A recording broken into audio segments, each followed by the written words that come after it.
no condoms in school, no sex education, abstinence only. Is this really what we're teaching our kids these days? Growing up for me, it was very rare for me to hear that one of my classmates was even pregnant or interested in the realm of sex. However, in the year 2014, it is much more advocated. On TV, in the news, on the radio, in music videos, I believe that giving children the right education and grades, as low as sixth grade, would possibly allow for them to shy away from the idea of having sex in their earlier teens. Um, Too many students are having sex these days.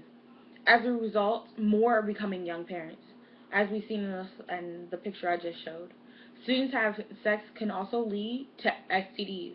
Many students think, oh well, there's just HIV and um, HIV, herpes, and chlamydia. But there's so many. Well, now they just dress them as STIs. So many STIs out there that we don't know about, that we don't speak about, that kids don't even know that they can get.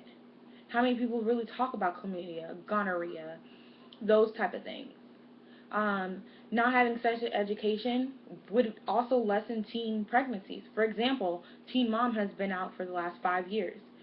In that 5 years, 3% of pregnancy has gone down because it's not advocating sex. It's telling students it's not an easy road getting pregnant and having a kid and having to do everything on your own.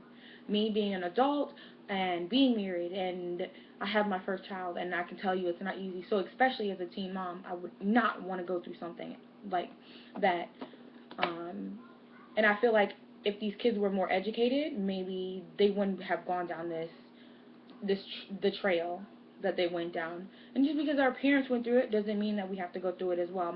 My mom was a teen mom, but it showed me a different way. In order for us to show these two students what the benefit of not having sex would be, to show them people who've gone through it, people who've experienced AIDS and HIV and herpes, and have to live with that for the rest of their lives.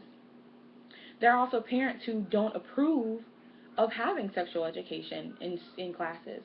So to avoid this problem, I would give the parents more illustration on what they need to do as far as talking to their students verbally, and some parents aren't comfortable with that. So in order to avoid that, I think the best bet is to instill education within the schools. I would first orchestrate small classes for sex education, because in larger groups, students tend to deter away from who they are, and they become into more of a social event. And I don't feel like social events is where we want to lead these kids down. Also, getting their parents involved, I feel like that's very important, because when parents step in, it shows their children that this is a direction that you want to go in.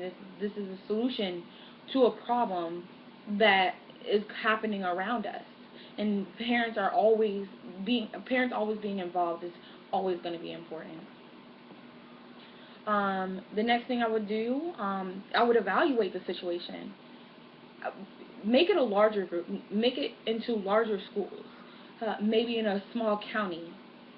Orchestrate in the different high schools and the different middle schools, and see which students really do know about sex ed and which students don't. We would give them a little pretest, because it's important to let these kids know, and then show that to their parents, that this is what's going on. Your kids really don't know. And then do a blind test of kids that are having sex, because maybe if our parents are shown that their kids are sexually active, not giving them the names because that's something confident, and if they want to discuss it with their parents, then that's what they should do. But giving them the opportunity to know that there are kids having sex in 6th and 7th and 8th grade. I know a few students, and even nowadays, looking at the news, there's kids in 5th and 6th grade getting pregnant. And I feel like if there was more sexual education, and if it was more heightened, then kids wouldn't be getting pregnant. Um, Sexual education is always going to be important. And in order to show these parents and students the benefits, again, I would perform a study that allowed for some schools to partake in sex ed and others to not partake in sex ed, and then go from there. Because sexual education in any school, any part of life, is very important. Because as you grow up, there's not going to be everything handed to you. And that's what a lot of kids are thinking, that things are handed to them. And because it didn't happen once doesn't mean it's not going to happen to them. And that's my case in point. And I want to thank you. Have a great day. And again, I believe sex ed is very important in classrooms, and it should be instilled, and I would want it for my own child.